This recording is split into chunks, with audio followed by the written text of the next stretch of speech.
Ok, en sus términos generales habíamos hablado que la genética es la rama de la biología que se encarga de estudiar todos estos. Ven que si, por ejemplo, el espacio y el universo nos parece algo eh, muy desconocido todavía por explorar, la genética es posiblemente muy similar, ¿verdad? Vean que introducirnos en esas cositas que quizás alguien dirá que es relativamente sencilla, el ADN, sí, sí, es para ver si el carajillo es de ese tata.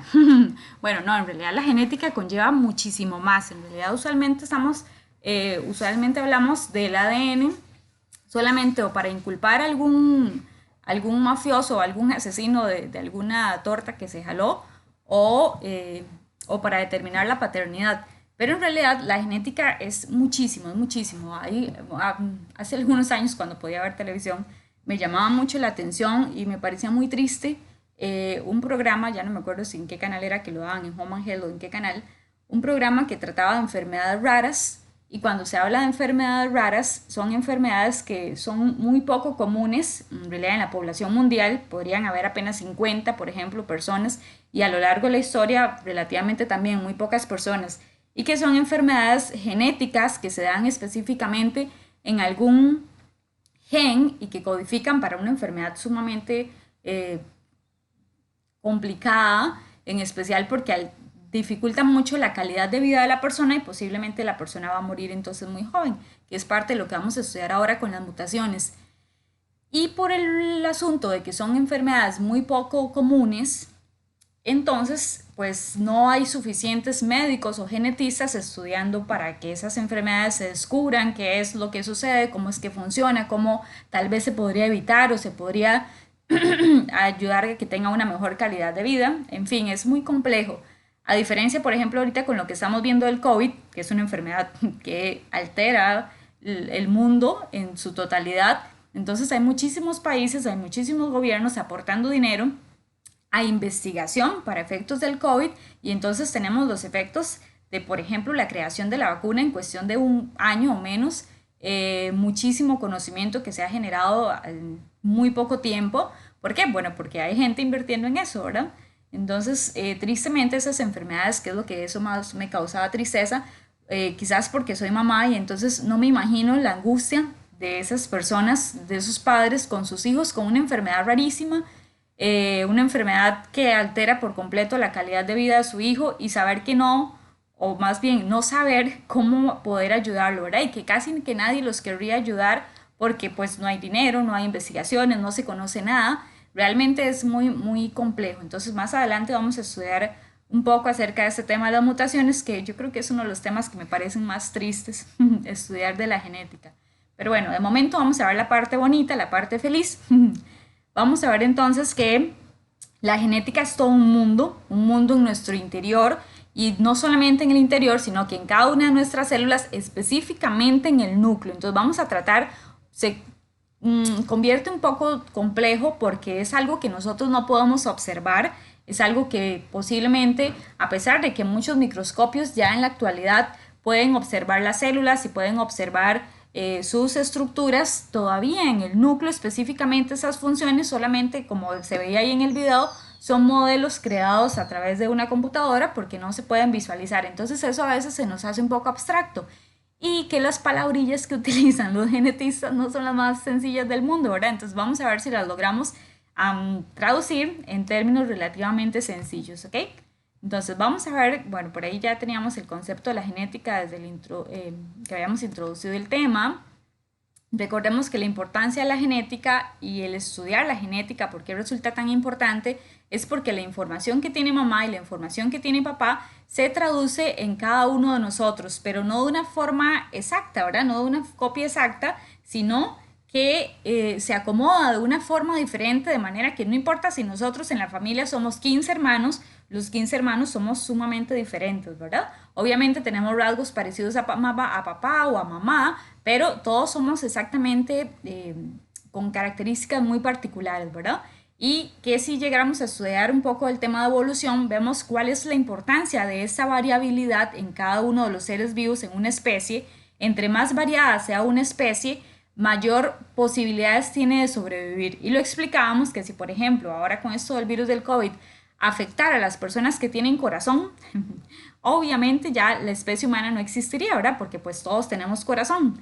Bueno, ahorita yo creo que estoy conectada solamente con caballeros, entonces iba a decir un chiste, pero no me conviene. Algunas chicas, por ejemplo, podrán decir, no, es que ese chavalo no tiene corazón, porque es un desalmado, ¿verdad? Le ha roto su corazón, pareciera como que no tiene sentimientos, ¿verdad? Pero bueno, ese chiste mejor no lo voy a ampliar. En su buena teoría, todos los seres humanos tenemos corazón, de manera que posiblemente en cuestión de meses se hubiera extinto la especie humana. La importancia de la variabilidad es que cuando viene una enfermedad y ataca específicamente a esa especie, con los que tienen ciertos rasgos, por ejemplo, como lo vemos en esos últimos virus, en los últimos años, con la gripe porcina y todos esos, ¿a quiénes atacan? Bueno, las personas que por su condición biológica tienen algunos padecimientos crónicos como diabetes, hipertensión y todo eso, entonces esas son las personas que por selección natural crecen, ¿verdad? La misma naturaleza con este virus los elimina, aunque suena de una forma muy cruel y fea, los ataca a ellos, ¿verdad? Que vienen siendo más vulnerables. Entonces, de alguna forma, la misma naturaleza hace que vayan quedando los seres vivos que son más fuertes, los seres vivos que están mejor capacitados para sobrevivir y por ende para reproducirse y que de esa manera entonces la especie se siga perpetuando de la mejor manera.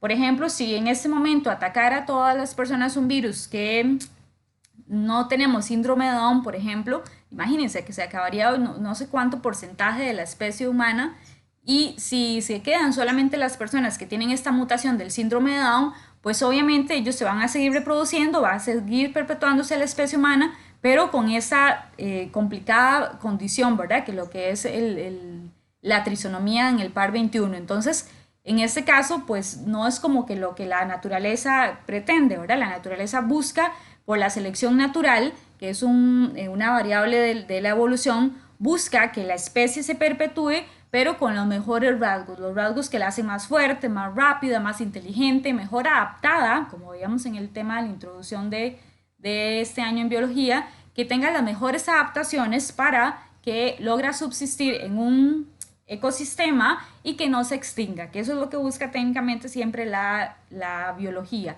que las especies no se extingan y que sobrevivan pues los más fuertes. En este caso, entonces, ¿cómo es que la genética busca eso? Bueno, la genética, tristemente, no tiene condición de si la genética hereda sí o sí lo que está en esta información de nuestra familia. Entonces, por más que si hay una cardiopatía y yo no quiera padecer del corazón, bueno, si en la genética ya están esos genes, tristemente, entonces yo voy a posiblemente padecer de una cardiopatía. ¿Qué tengo que hacer? Bueno, posiblemente desde muy temprana edad estarme sometiendo a chequeos y posiblemente sería aún más importante, aunque siempre es importante, pero sería aún más relevante que esa persona tenga un estilo de vida saludable, ¿verdad? Que tenga una buena alimentación, que haga ejercicio, que no sea sedentario, etcétera, ¿verdad?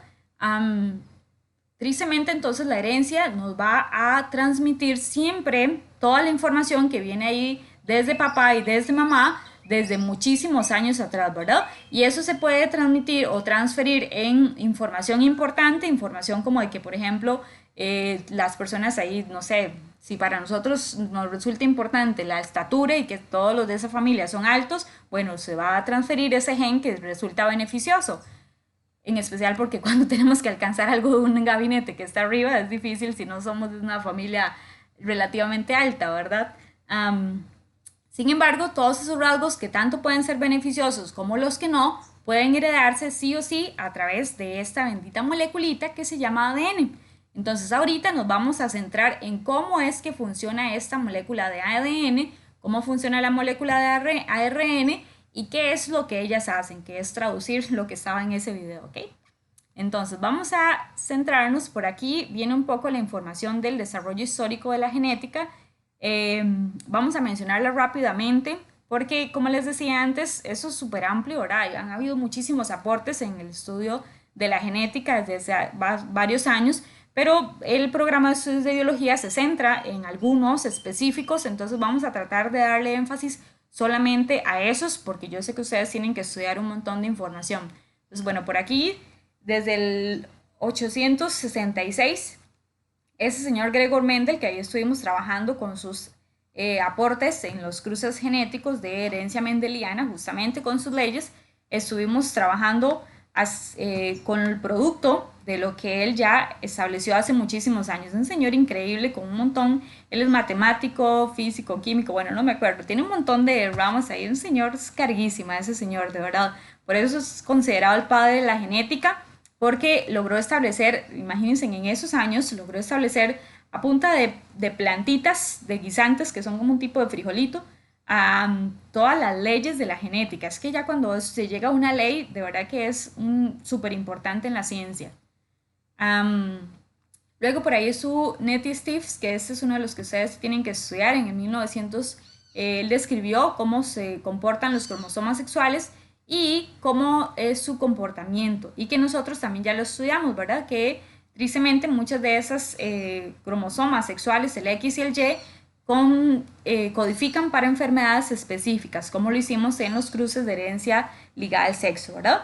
Luego, entre el 14 y el 16, hizo diferentes experimentos con moscas, que es lo que vamos a analizar ahora después un poquitito más profundidad, justamente también para determinar cómo se codifican estas enfermedades y cómo se heredan a la descendencia. Luego, en el 42, el estudio de bacterias que reveló que los genes están formados por ADN en el núcleo de las células, súper importante. Luego, en el 48, esa señora Bárbara describió por primera vez la existencia de elementos transponibles en el genoma del maíz, que fue donde comenzaron allá a trabajar con sustancias y métodos transgénicos, que eso es todo un debate. No sé si, yo creo que no nos va a alcanzar a ver las aplicaciones de la biotecnología, pero bueno, eso es todo un debate, ¿verdad? Si será factible utilizar, por ejemplo, alimentos transgénicos o no. Luego, en el año 53, James Watson y Francis Crick descubren cómo está hecha la molécula de ADN a partir de rayos X utilizados por Rosalind Franklin, y ahí se analizó que tiene una doble hélice, que es lo que nosotros vamos a estudiar justamente ahorita.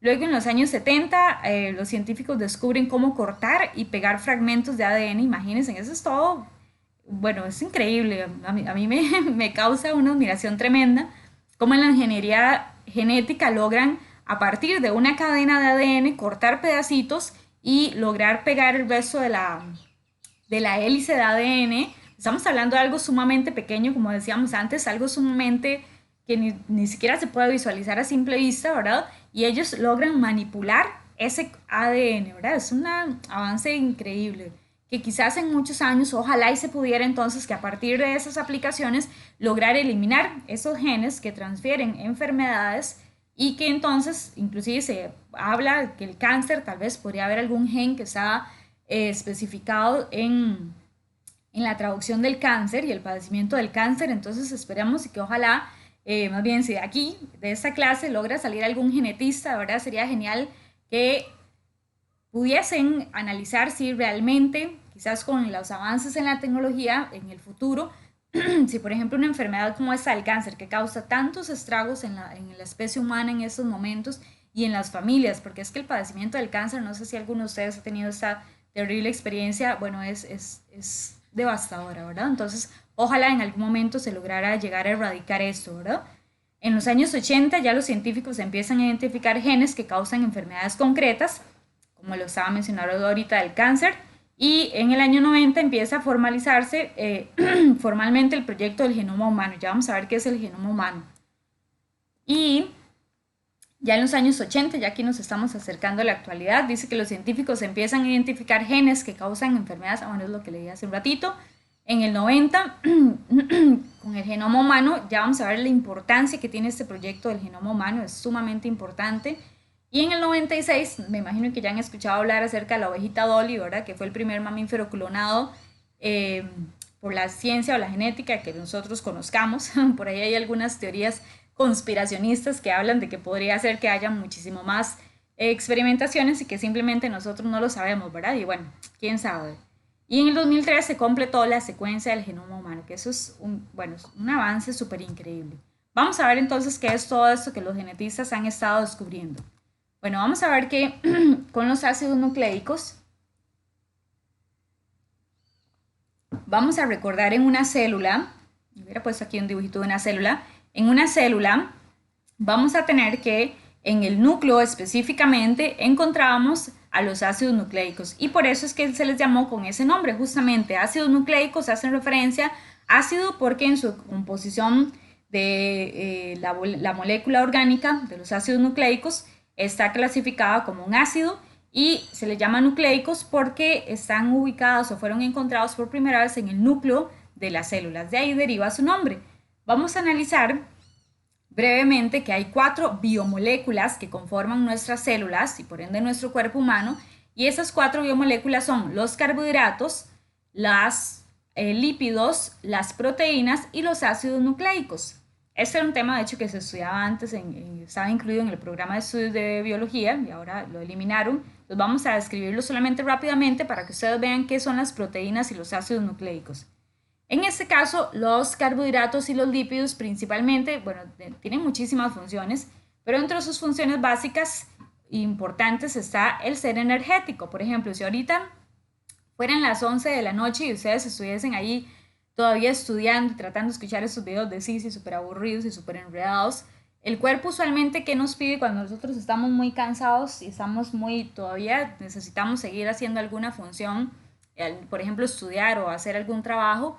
No sé si a ustedes les pasa, pero usualmente el cuerpo le dice a uno como que uno ocupa comer algo dulce, ¿verdad? Ojalá un chocolate o algo así. ¿Por qué? Porque el cuerpo le pide a uno esa necesidad de ingerir algo dulce. Bueno, resulta que los carbohidratos o los hidratos de carbono, que usualmente si alguno de ustedes ha visitado a un nutricionista, es lo primero que nos invitan a reducir en nuestra dieta, ¿verdad? Porque resulta que los carbohidratos o los hidratos de carbono son la fuente inmediata de energía en nuestro cuerpo. Entonces, si por ejemplo una persona se desmaya, no sé si les ha pasado que ustedes han llevado ese susto o ustedes se han desmayado, usualmente ¿qué piden? Mira, traigan rápido un confite o traigan rápido un muslo de pollo. ¿Qué usualmente solicitan? Además del alcohol.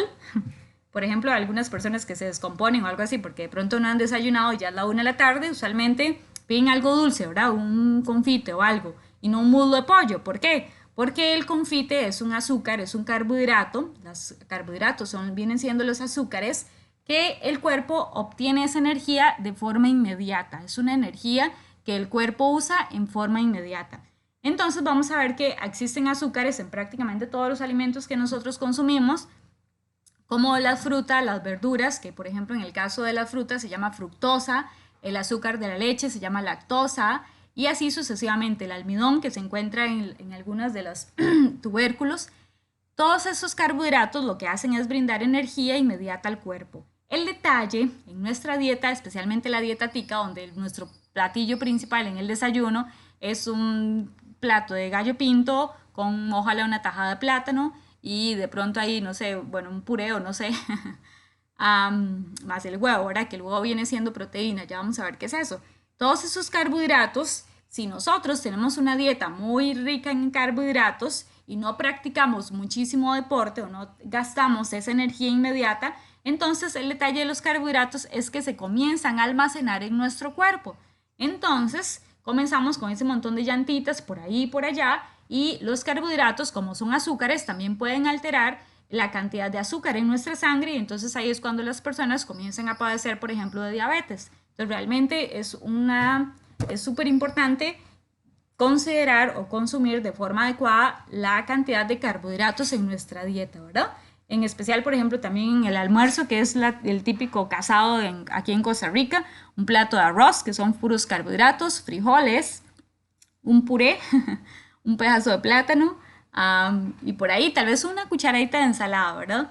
Entonces, en la medida de lo posible, los carbohidratos no se deben consumir en gran manera y en especial si llevamos una vida muy sedentaria.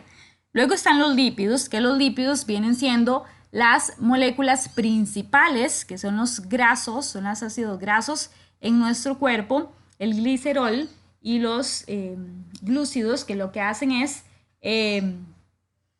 pues almacenarse en nuestro cuerpo principalmente para tener energía a largo plazo y para no tener frío. Entonces, por ejemplo, las personas que viven y los animalitos que viven en ecosistemas muy fríos, podemos hablar de los pingüinitos y de los osos polares que pasan con sus traseritos literalmente en el hielo, necesitan de una gran cantidad de capa de grasa para poder no congelarse.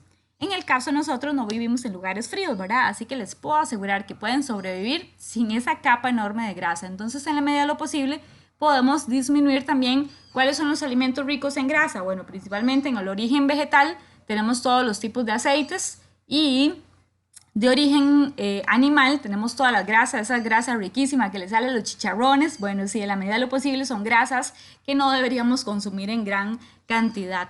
Principalmente porque los lípidos, como son de almacenamiento a largo plazo, se van a quedar ahí en nuestros tejidos y se van a ir almacenando, y entre más ácidos lipídicos almacenemos, pues más grasita vamos a tener, y sabemos que eso también está relacionado con un montón de enfermedades como el colesterol y en la sangre, por ejemplo, que son también enfermedades muy complicadas, enfermedades crónicas muy complicadas. Y luego pasamos entonces a las proteínas. Las proteínas vienen siendo entonces las que cumplen todo el resto de funciones. Por ejemplo, la queratina, que no sé si hay conectada alguna chica ahorita o alguno de ustedes que tienen la hermana o la mamá o la novia que se hace estas cosas de queratina en el cabello. ¿Qué viene siendo la queratina? Viene siendo una sustancia, una proteína orgánica en nuestro cuerpo que lo que hace es conformar nuestro cabello, por ejemplo. En las uñas también podemos tener por ahí proteínas que lo que hacen es conformar todos nuestros tejidos, todos nuestros músculos y gran parte de algunas otras estructuras como el cabello, en los dientes, en las uñas. Entonces las proteínas cumplen un montón de funciones. Vemos que tienen funciones hormonales, funciones de estructura, funciones energéticas, funciones, bueno, otro montón por ahí. Y vamos a ver que, por ejemplo, cuando una persona, que eso es un tema por ahí importante que rescatábamos cuando analizábamos este tema, las personas, por ejemplo, que se someten a una dieta extrema, y podríamos hablar ya de trastornos alimenticios como la anorexia y la bulimia, en este caso, usualmente el cuerpo, cuando una persona comienza a dejar de ingerir alimentos, ya sea de una forma porque está en una dieta, ¿verdad? Y entonces disminuyó la cantidad de carbohidratos y lípidos, o porque del todo decidió hacerlo por un trastorno alimenticio. Usualmente la persona comienza a adelgazar porque todos los carbohidratos es lo primero que el cuerpo gasta, elimina. Si el cuerpo todavía sigue sin ingerir carbohidratos extra, entonces va a las grasas, comienza a gastar todos los lípidos, toda la grasa que está almacenada en el cuerpo. Entonces vemos que la persona comienza a adelgazar, ¿verdad? Se baja la cantidad de grasa que tiene en todo el cuerpo, ¿verdad? En los músculos, en los muslos, en los brazos, en el abdomen, en la papada, etc. El detalle es que si una persona de estas todavía sigue sin ingerir una dieta balanceada, entonces entra en un riesgo en el que ya el cuerpo sigue pues obviamente necesitando energía para que funcione su cerebro, para que camine, para que respire, etcétera, para todas sus funciones vitales. Entonces comienza a usar las proteínas, que son nuestros músculos, comienza a usar las proteínas para obtener energía. Y literalmente se va gastando el músculo, se va quemando, por decirlo de alguna forma, para convertirlo en energía. Y entonces literalmente, yo no sé si ustedes han visto fotografías o conocen a alguna persona con algún trastorno alimenticio, o bueno, peor aún, ¿verdad? Que hasta que se me hace un nudo en la garganta cuando recuerdo las fotografías que uno ve en esos países donde hay pobreza extrema, que las personas literalmente están en el huesito. Chicos, es que de verdad el cuerpo, pues obviamente para todas sus funciones vitales, por más que la persona esté débil, pues el cuerpo tiene que seguir respirando, el cuerpo el cerebro tiene que seguir pensando, etcétera. Entonces se va gastando el músculo literalmente de la persona hasta quedar pues solamente la piel en el hueso, ¿verdad? Y son fotografías o son situaciones muy complejas, ¿verdad? Entonces, en la medida de lo posible, obviamente la proteína tiene que tener esa función estructural, ¿verdad? De hecho, que las personas que van al gimnasio y que quieren hacer músculo muy rápido, ¿qué es lo que se ponen a tomar? Hay unos suplementos de proteínas, no sé los nombres, pero bueno, sé que comienzan a consumir muchísima proteína. ¿Por qué? Porque esa proteína va agrandando la estructura en sus músculos, y ahí con todas las pesas y todo le van dando esa forma circular ahí, redonda, a todos esos pelotas que se les hacen por ahí en todo el cuerpo, ¿verdad? Y entonces así es como generan músculo relativamente rápido, ¿verdad? Ingiriendo proteínas. Técnicamente más o menos así es como funcionan los biomoléculas. Vamos a ingresar en lo de los ácidos nucleicos. ¿Por qué les hago toda esta diferenciación? Bueno, para que ustedes tengan una noción de cómo funcionan nuestras células y por qué lo que hacen los ácidos nucleicos viene siendo tan importante. A diferencia de esas otras biomoléculas que les mencionaba, los carbohidratos y los lípidos, los ácidos nucleicos y las proteínas tienen una función importante porque trabajan correlacionados en justamente crear todas esas proteínas que nuestro cuerpo necesita. Entonces vamos a ver que existen dos tipos de ácidos nucleicos, los dos trabajan en conjunto, en equipo, para sintetizar, que en biología la palabra sintetizar, si quieren lo pueden escribir por ahí, sintetizar significa crear nuevas proteínas. En este caso, si hablamos de síntesis de proteínas, entonces estamos hablando de creación de nuevas proteínas. Vamos a ver que existen entonces dos tipos de ácidos nucleicos. Por lo menos antes, cuando se tenían que estudiar todas esas biomoléculas, habían ítems, como algunos dos creo que les puse por ahí en la guía, en donde ustedes tienen que diferenciar entre el ácido desoxirribonucleico y el ácido ribonucleico por medio de sus características diferenciantes. No sé cómo se los van a evaluar ahorita en Faro, entonces sería bueno que los estudien así por aquello de que venga una preguntilla de esa forma, ¿ok? Vamos a ver entonces estos dos tipos de ácidos nucleicos, ¿ok? Vamos a ver que las moléculas de ADN y ARN, bueno, se los mencioné que se llaman ácidos nucleicos porque los encontraron por primera vez ahí y habíamos mencionado muy rápidamente que se encuentran formados por subunidades estructurales o monómeros que se llaman nucleótidos. Vamos a ver que las proteínas se encuentran formados por unidades que se llaman, vamos a ver, ya se me olvidó el nombre, y ahorita se los menciono, se me fue ahorita. Aminoácidos, o sea, se encuentran formados por aminoácidos, que vendría siendo, si nosotros tuviésemos aquí una proteína, tendríamos un montón de bolitas, por ejemplo, y cada una de esas bolitas sería un aminoácido.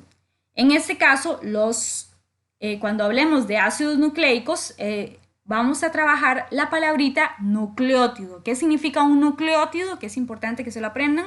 Un nucleótido es la base que conforma a esa cadena inmensa de ADN. Entonces, por ejemplo, podríamos decir que este pedacito de acá es un nucleótido, este otro pedacito de acá se llama otro nucleótido, este otro de acá es otro nucleótido, y así ese montón de nucleótidos unidos uno con otro y con otro forman esta cadena inmensa, que habíamos mencionado por ahí un dato muy curioso, que esta cadena, si nosotros desenrolláramos esta cadena de ADN, lograría medir hasta 7 metros, es una cantidad que a mí me parece muy curiosa, porque recuerden que estamos hablando de partículas microscópicas, o sea, ni siquiera podemos ver una célula a simple vista, como para que este ADN enrollado dentro del núcleo de una célula mida 7 metros, la verdad es que me llama mucho la atención.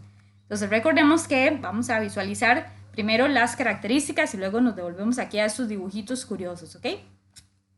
Vamos a recordar entonces que esos dos ácidos nucleicos se llaman ARN y ADN por la diferencia del azúcar que los está conformando. Entonces tenemos que el ARN se llama ácido ribonucleico porque el azúcar que lo conforma es una azúcar ribosa. Y cuando hablamos de azúcar es una sustancia como uno de los tipos de carbohidratos, ¿ok? Que en ese caso conforma al ARN. Y el ADN, químicamente hablando, está formado por un azúcar que se llama desoxirribosa y por eso es que su nombre es el ácido desoxirribonucleico. Espérenme un segundito. Ok, vamos a ver que otra de las características importantes es la forma o la estructura que tienen esos dos biomoléculas. En este caso, la ARN de verdad, es súper importante que se aprendan que es una cadena sencilla de nucleótidos, ya vamos a ver en un dibujito qué es eso, y que la ADN es una cadena doble de nucleótidos. Por ahí la D, a mí me gusta relacionarlo con doble, para saber que de los ácidos nucleicos, el que tiene una cadena doble es el ADN, tiene una cadena doble, ¿ok? Y la ubicación que ellos tienen es, en el caso del ARN, lo podemos encontrar en los ribosomas, podemos encontrar en el nucleolo y además en el citoplasma. mientras que el ADN lo vamos a encontrar dentro de los cromosomas, como lo estudiamos ya ahora cuando vimos las cruces genéticos, lo encontramos en las mitocondrias y además en los cloroplastos. ¿Y qué funciones tienen? Bueno, vamos a ver que el ARN principalmente tiene función de síntesis de proteínas, o sea, recordemos que la palabra síntesis en biología significa creación, trabaja creando proteínas, mientras que el ADN tiene esos dos tipos de funciones. Además de crear proteínas o sintetizar proteínas, también participa en la reproducción y en la herencia. ¿Okay? Vamos a meternos ahora sí con esas palabrillas enredadas. Vamos a ver en las fotografías que tenemos aquí, bueno, en esos modelos en 3D, vamos a visualizar que esos chunchillos rarillos que les hacen a el ADN, vean que aquí viene una cadena y aquí viene la otra cadena, por eso se llama que es una cadena doble, porque tiene una cadena a la derecha y una cadena a la izquierda. Como es tan largo, entonces este ADN no se encuentra en como una escalera así estirado, sino que él se va enrollando entre sí, en esta hélice se va enrollando entre sí, y entonces casi todas las figuras que nosotros vamos a observar de ADN es como este colochillo así enredado, ¿ok? Vamos a ver que esto, como les mencionaba antes, está conformado por estructuras llamadas nucleótidos. Y esos nucleótidos, vamos a ver cuál es su composición química orgánica. No se me asusten con esta molécula, no me acuerdo si en química ya están estudiando química orgánica, pero bueno, vamos a ver que así se ven las fórmulas o las moléculas orgánicas, que lo que hacen es desglosar las sustancias químicas que los están conformando por medio de los enlaces que están unidos cada uno de los elementos en su respectiva molécula.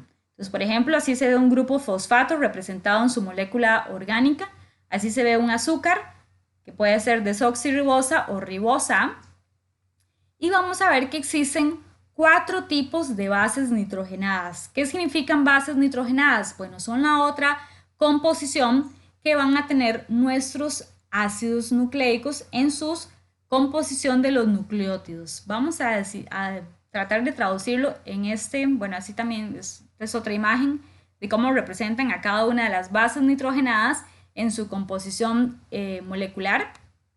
Vamos a ver si lo logramos ver por acá. Aquí tenemos la molécula de ADN, que ya dijimos que es una cadena doble, una doble hélice, ¿ok? Y aquí tenemos al ARN, ¿ok? Vean que el ARN es una cadena sencilla, o sea, es la mitad del ADN, ¿verdad?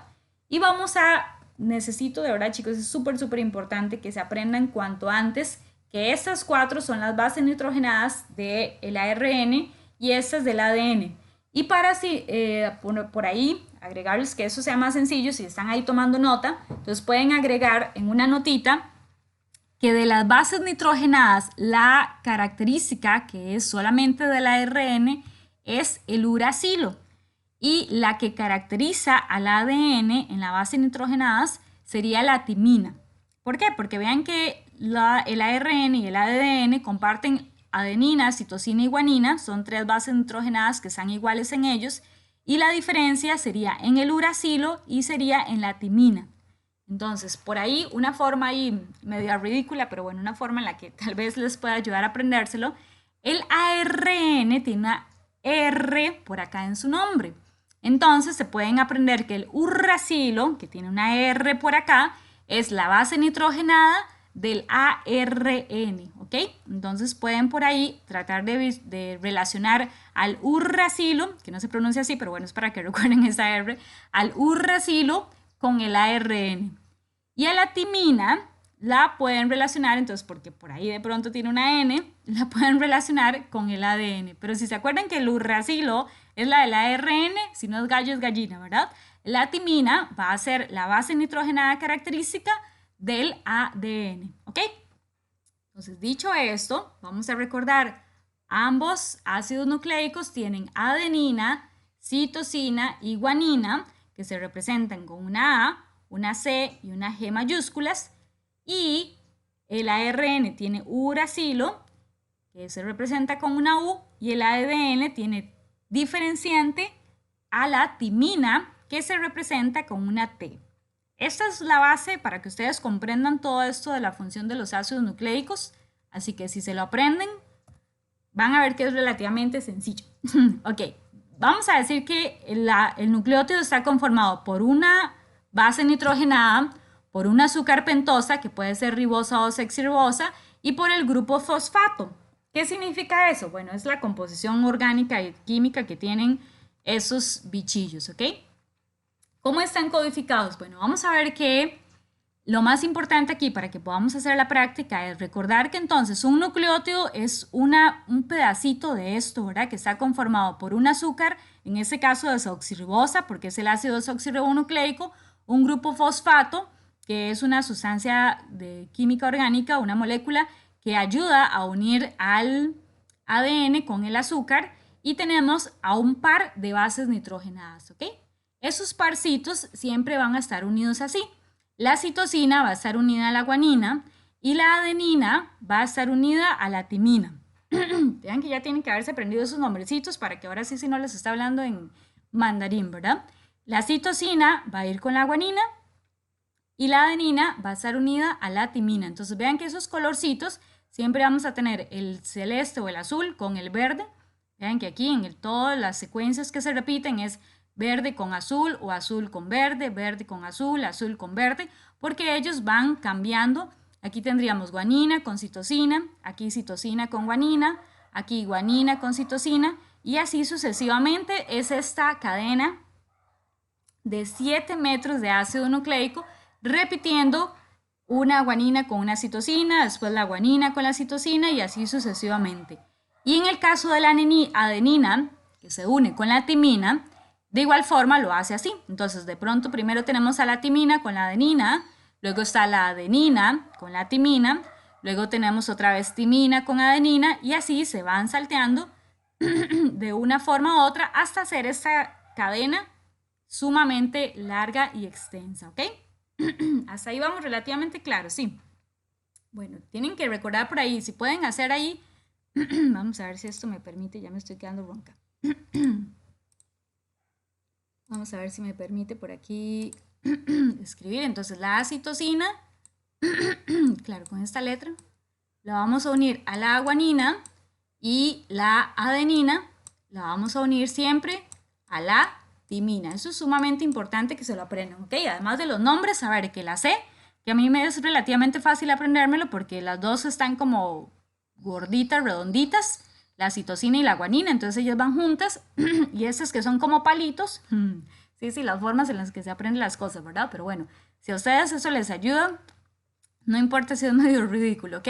Y esos que son como palitos flaquitos, estas dos letras, entonces van unidas, la adenina con la timina, ¿ok?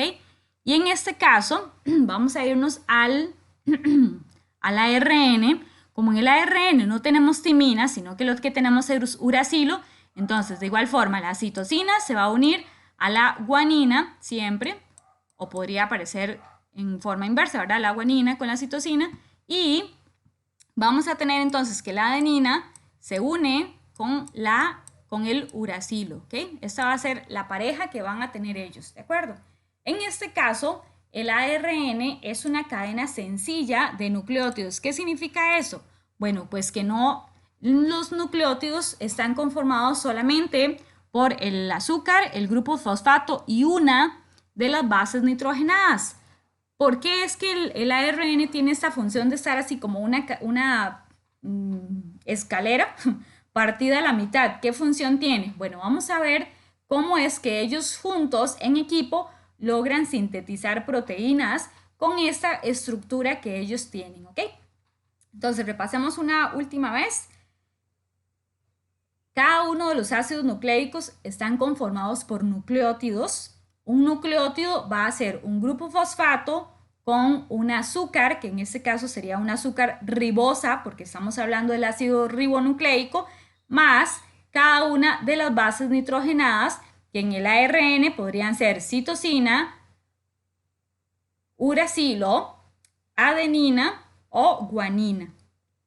Y en el ADN, que es una cadena doble de nucleótidos, porque vean que tenemos un nucleótido por acá y otro por acá, es una cadena doble donde se fusionan o se unen una base nitrogenada a otra y que ellas tienen esos pares ya establecidos, ¿ok? Siempre la citosina se va a unir a la guanina y la adenina con la timina. Profe, ¿qué pasa si, por ejemplo, a alguna de ellas se le ocurre unirse una citosina con una adenina? Bueno, tristemente ahí tenemos una mutación. Entonces vean que cuando de pronto a veces estamos ahuevados porque el cabello no me crece para el lado que yo quiero, o de pronto no tengo tantos músculos como yo quisiera, o lo que sea, bueno, todo esto se dio de una forma perfecta cuando nosotros nos formamos en el vientre de nuestra madre.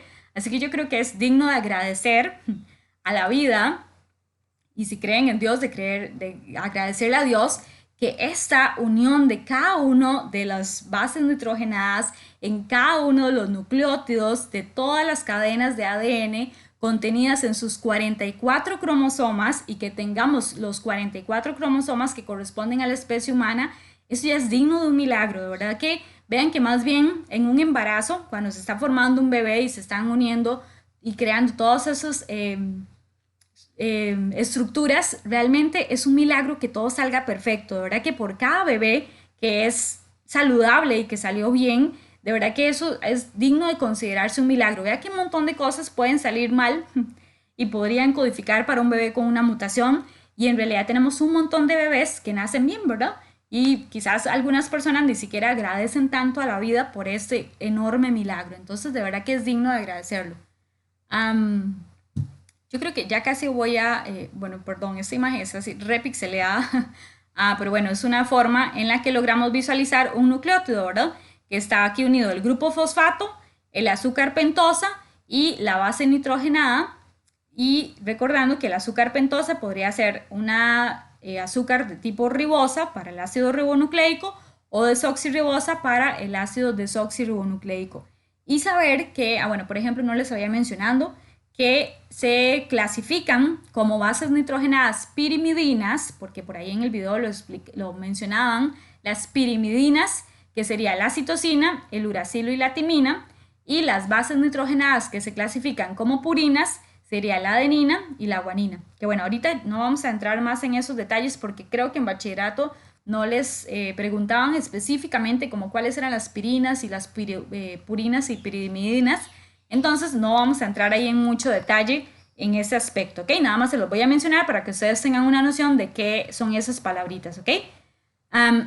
Por aquí estaba esa información que la habíamos mencionado ya en algún momento, que viene siendo lo que hemos estado hablando ahorita, y vamos a terminar acá para pausar un momento este video y que ya aquí se quede esa explicación para entrar en materia de cómo funciona el código genético, ¿ok? Recordando entonces que el ácido desoxirribonucleico es una cadena doble de nucleótidos y que tiene como bases nitrogenadas la timina, la adenina, la citosina y la guanina, y que en el caso del ácido ribonucleico es una cadena sencilla con los ácidos nucleicos, con sus nucleótidos, perdón, y sus bases nitrogenadas, que la característica de ella vendría siendo el uracilo, ¿ok? Y ya para entrar en ese otro tema, entonces vamos a pausar por acá este video para que no se me haga tan amplia la explicación.